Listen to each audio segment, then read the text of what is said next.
Hey, my name is Shelly, and welcome to my recent reads wrap-up. So it's been a really long time since I filmed a video. I feel very awkward in front of this camera. Obviously, it's been summer. My kids have been home. We've been on vacation. I haven't been feeling in the mood to film videos, but I have been reading a lot. So this video is packed with books. I'm going to have to break it up between July, beginning of August, and my current reads as of right now. So without further ado, let's get started.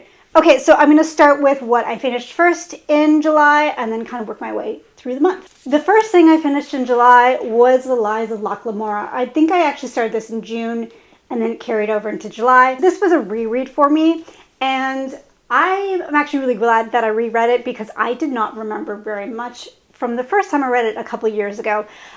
So it was really great to jump back into the things, remind myself about the world building, all that stuff. And, you know, I was very impressed by the elaborate backstory of the world building, even though we don't really get a lot of it in the first book, from what I know. I haven't read the second book yet, so we'll find out. But from what I read, I really enjoyed it. And it is hilarious, and the characters are amazing, like everybody always says. So the one thing that I have to say about this book is because we are following con artists and it is about a heist, it's not really the type of story that I usually lean towards. It's not really the subgenre I like the most.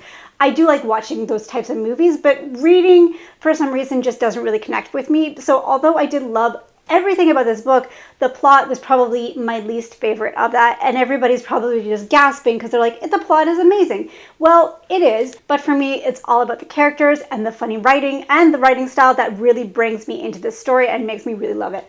Obviously, I gave this 5 stars, and I really am excited to continue on with Red Sea Under Red Sky, which will be a first read for me. The next book I finished in July is Green Rider by Kristen Britton. I have had this on my to read TBR for years, and then finally Broken Binding came out with this beautiful edition. I just absolutely love the naked back of the naked hardcover. I love it all. I think this is considered a modern classic because it was published in the 2000s, and I believe it's still being, I think the series is still ongoing. I'm really surprised that it took me such a long time to pick this up because, one, I am a horse girly. I used to ride horses when I was a kid, and for a while, I was really obsessed with horses. That kind of stopped when I became a little bit of an older teenager, I guess, when this came out. So yeah, that's the only reason why I can think of why I never picked it up. So here we are 20 years later, and I finally finished it, and I'm happy to say that I loved this book. I gave 4.5 stars. It wasn't quite 5 stars because of the ending. The way that the story was told was just incredibly nostalgic to me, and I loved it. I devoured that. I loved the world that we're introduced to. It's very intricate. Although this is considered a YA book, even though it is not a YA book. I don't know why everybody keeps calling it a YA book. Maybe it's because the protagonist is a teenager. I don't know. But it is very incredibly dark. It's a bleak world, very violent and unforgiving. It just surprises me a little bit that people keep saying that it's a YA book. But we're talking about the world, and the world itself just gave me that cozy kind of feel that Harry Potter gave to me. But the intricate world and all the religions and the backstories and the violence of it, it kind of reminded me of Song of Ice and Fire. But the story itself is nothing like either of those series. It's just the feel that it gave me. Although I loved everything about the world building and the writing style, I have to admit that the characters were a little annoying. And the ending was very clunky. It just seemed like the author just didn't really, she had this idea in her head and she didn't really know how to finish it. And that's just how it seems to me. I mean, it is her first book, and the fact that this is her first book is incredible because it is just, I loved it. I loved it. So yeah, 4.5 stars. And I am continuing on with the series. So the next book I finished in July was Magic Rises by Lona Andrews. This is the, I believe, 6th book in the Kate Daniels series, an urban fantasy series that is just my new obsession. I told somebody the other day, I'm in my urban fantasy sci-fi stage. That's all I want to consume is urban fantasy and sci-fi. So this really scratches that itch. I find that with urban fantasies, it really takes a while to get the story going. It takes a while to build up the characters and kind of get into that epic storytelling and really get attached to characters. Although I was really enjoying this series, I would say about book 2, I was like obsessed with it. This book 6 in particular, is really when it takes it to the next level. Like, you are really getting epic, and it's just like you're attached to the characters and you are invested in the stories. Not to mention, this book kind of has a funny trope where, you know, you're watching a TV show and all the characters go on vacation. That's exactly what this is. They go on a European vacation, and I loved it, and it was so much fun. So obviously I really loved it. I gave it 4.5 stars. It wasn't quite 5 stars because I did find that the pacing was a little too quick for my liking, but overall I really enjoyed it. And I will be picking up book 7 at some point in August. The next book I finished in July, I was going to say August, it's July, is Nemesis Games by S.A. Corey. This is book 5 in the Expanse series. I am chugging my way through the Expanse series. It is not my favorite series. I think I have the unpopular opinion of liking the TV show a little bit more than the book series. I liked the visuals in the TV show. It really brings the world to life. Whereas this, there's not much world building per se. Like, there is world building, but not detailed world building. You don't really get details about the ship. It's just people, the characters kind of talking about things that need to be done to the ship. Or like random comments about a Velociper engine. I don't fucking know. I'm making shit up. And the characters, for me, really shine in this series. And in the books, they do also really shine. And I feel like this book in particular, you get more of a backstory on some of the characters that are not Jim Holden. And we learn more about my favorite character, Amos, in this book, which I love. Like, Amos is just like, I love that man so much. Like, he has my heart.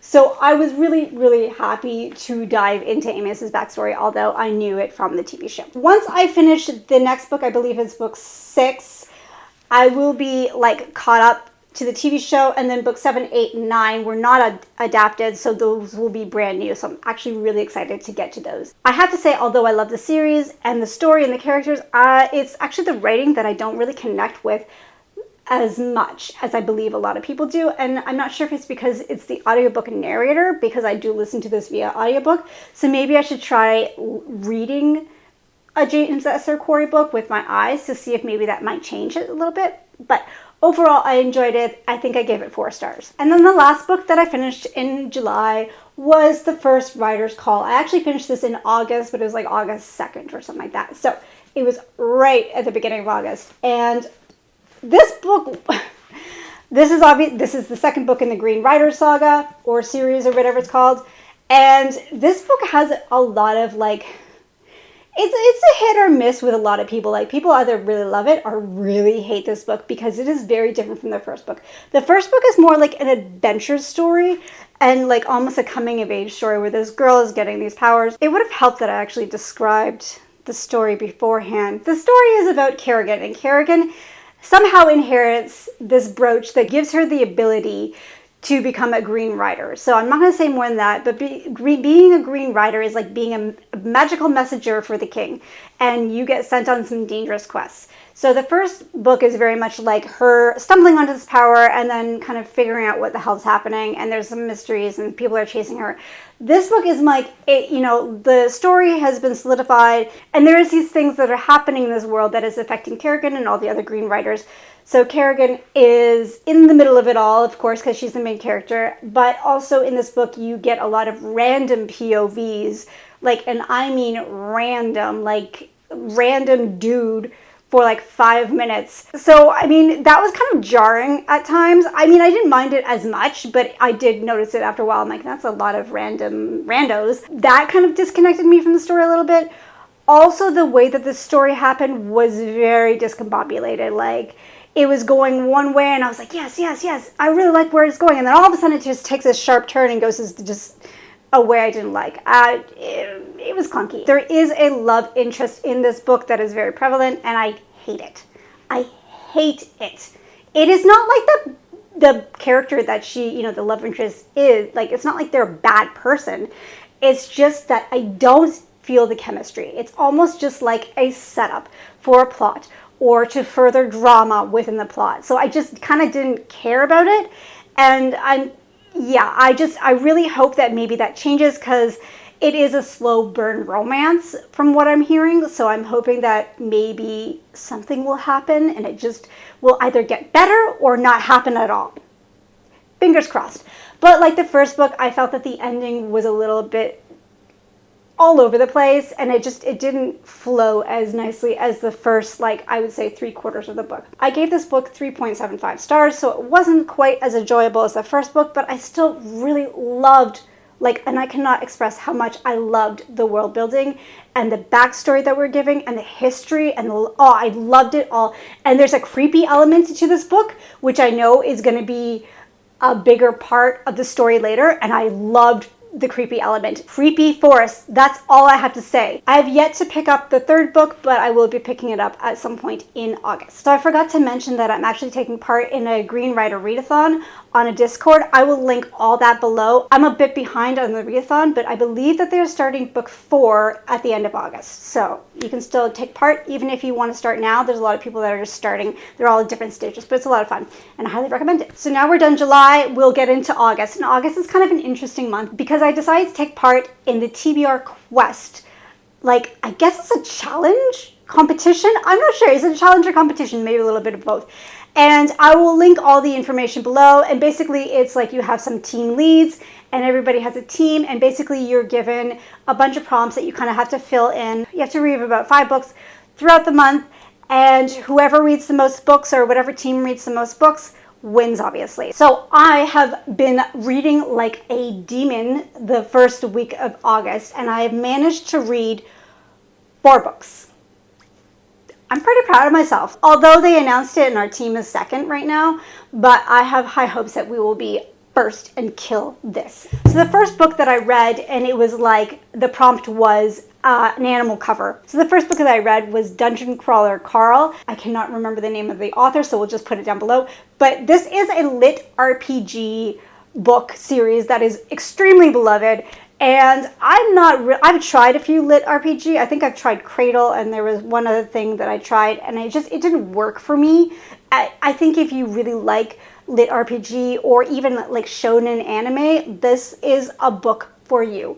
I'm happy to say I did really like the book. I watched Deadpool and Wolverine, and then I kind of followed up with this book. The two were like so complementary to each other. It's incredible. And I listened to the audiobook, and if you're gonna read Dungeon Crawler Carl, I can never say that name. If you're gonna read that series, I highly recommend the audiobook because it was one of the best audiobooks I have ever listened to. And that is saying a lot because I listen to a lot of audiobooks, so it's high praise. It was so freaking hilarious. I laughed out loud. Like, I usually don't laugh. I'm only goes like, I'll smile or something. I laughed hard throughout this entire ridiculous series. It was just, or book.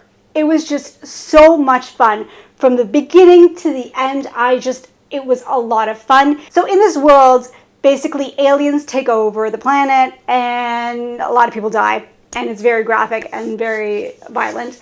And we're following this guy named Carl, and he and his ex-girlfriend's cat get thrown into this dungeon together. And basically it's a competition and it's televised and aliens watch, and it's like almost like it's like a reality TV show, but it's also like a video game where you have to like level up, and it's just hilarious. Like, there's a talking cat, like, and she is called Princess Donut, and it is so freaking funny. So if you need a good laugh or some sort of palate cleanser, something in the middle, I highly recommend this series and this audiobook. With that said, I ended up giving the book 4 stars. I'm not entirely sure if it will be a series for me because I feel like it might be one of those series where the novelty of it will wear off very quickly. And I'm not a big fan of battle shonen as well, even though it's not battle shonen, but that's how kind of it feels like to me. So I don't know, we'll see. But overall, I had such a great time. And yeah, like I said before, I highly recommend it. And I'm happy that I picked it up. So then the next audiobook that I picked up was for the prompt novella. So I finally picked up Road Protocol by Martha Wells. And this is the 3rd book in the Murderbot Diaries, and I felt very meh. From start to finish, I didn't care. I didn't care about the plot, I didn't care about the story, I didn't care about anything. Like, nothing that happened within these pages, I did not give a shit about. Like, none of it. I am there for Murderbot. Like, Murderbot is me. I am Murderbot. It is like the ultimate definition of an introvert. Like, wanting to sit home and not see anybody and not talk to anybody, but yet you keep doing it. You keep going out and making an effort for people. But while you're doing it, all you can think about is going home and being alone. And that's why I love Murderbot. I do see that there is like a story in the background that's kind of slowly building up, but it's not, for me, it's not, the book is not giving me enough of that to be really invested in the story. It's not fleshing it out. It's not giving enough detail. It's like little hints here and there. And it's almost like a treasure hunt where you have to kind of piece things together. And I'm okay with that a lot of times, but the books are so short and the stories are so like episodic that it's really hard to connect with the world outside of Murderbot itself. So I ended up giving it 3 stars. I will continue on with the series because I do have high hopes that it will go somewhere eventually. And also, I want to be with Murderbot. He's my best friend, so I want to be with him. So after that, I finished Iron Kiss by Patricia Briggs. This is the 3rd book in the Mercy Thompson series, which is another urban fantasy. I picked it for the romance prompt because you have to pick a romance book. So this is my romance prompt. This is not the most romantic book that I could pick, but I really want to read it and it fit the prompt, so I read it. And oh my God, I love the series. Like, it may give Kate Daniels a run for its money because Kate Daniels has something, like, Kate Daniels is funny and it has the awesome, unique world of like the post-apocalyptic and like the kind of interesting looks of shapeshifters and stuff like that. But this book is all about the characters. Like, you want to go into this world and you want to meet some characters that you want to fall in love with. For sure, like, I love these characters. So an ATV just drove down the street. I live in the city, so that's fun.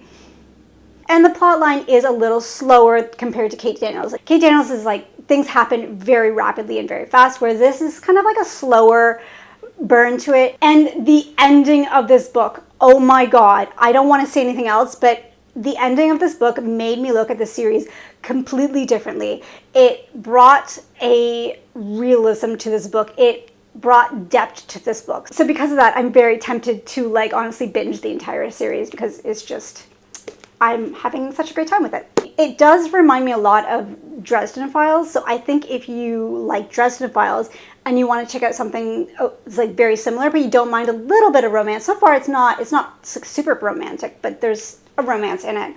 I highly recommend checking it out because it's, I would say, on the same level. And judging by the covers of the newer books in the series, it looks like it gets really epic. I believe there's like 14 books in the series, so I have a long way to go to catch up. So I gave this I think I gave this 4 stars or 4.5. I can't remember. I'll put it down below. Okay, so the last book that I just finished like 2 days ago is Pet Sematary by Stephen King. This was for prompt. It was like, pick up a book that's outside of your genre or something that you wouldn't really pick up normally. And I would not pick up, 1, a Stephen King book, or 2, like a horror book. It's not my thing. But after reading Pet Sematary, I'm beginning to think that maybe my taste has changed and I'm liking horror and I really love Stephen King. I never would have thought that would have happened. I never would have thought. I don't know what like encouraged me to pick up Pet Sematary because I actually knew what Pet Sematary was about. Like, I watched the movie when I was a kid. Hey, don't judge. In the 90s, we didn't have internet and heavily edited horror movies were constantly on TV. So when you had nothing to do on a rainy Saturday, you would watch heavily edited horror movies on TV in the middle of the day. I don't know what to say. It was what it was. Now therapists are making a killing off of millennials like me. So yeah, I was familiar. I knew what happened in the end of this book, and so it wasn't a shock to me. But what was a shock to me is that I wanted to read a 500-page book about it. And it was probably the most beautifully written, disturbing, unsettling book I've ever read in my life. Nobody handles small town vibes and atmosphere like Stephen King. It feels like you're there. It feels like you're in that small town, and he handles it so well. And he writes about human behavior and the weird things that humans do in the most disturbing kind of way. It makes you really think about things really hard, and just his writing style is so beautiful. It's very grotesque and very vulgar at times, and also very like abrupt and kind of cold, but at the same time it's also very warm and welcoming and loving. So it's a very complicated book and it's very complicated writing style. The book is essentially about a family with 2 young children that move to this small town, and they discover that there is this weird pet cemetery on their property, and you know, there's weird things. So we'll just leave it with ... I really loved it. I gave it 4 stars. It wasn't quite 5 stars for me because 1, I did know the ending. That's not the book's fault, it's my fault. But, you know, an enjoyment factor.